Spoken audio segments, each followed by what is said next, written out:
We're going to have our very large United States oil companies, the biggest anywhere in the world, go in, spend billions of dollars, fix the badly broken infrastructure, the oil infrastructure. Dewan Keamanan PBB menggelar rapat darurat tentang Venezuela pada Senin 5 Januari setelah Amerika Serikat menculik Presiden Nicolas Maduro.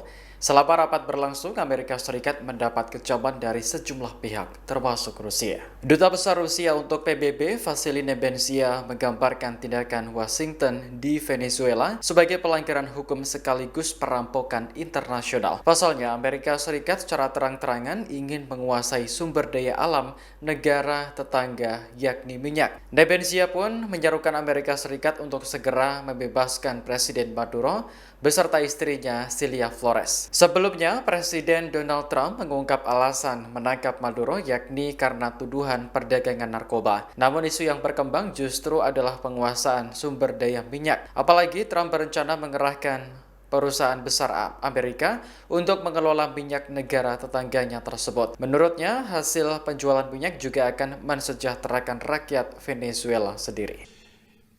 We're going to run the country until such time as we can do a safe, proper, and judicious transition. So we don't want to be involved with having somebody else get in, and we have the same situation that we had for the last long period of years. So we are going to run the country until such time as we can do a safe, proper, and judicious transition. And it has to be judicious because that's what we're all about. We want peace, liberty, and justice for the great people of Venezuela, and that includes many from Venezuela that are now living in the United States and want to go back to their country. It's their homeland. We can't take a chance that somebody else takes over Venezuela that doesn't have the good of the Venezuelan people in mind. We've had decades of that. We're not going to let that happen.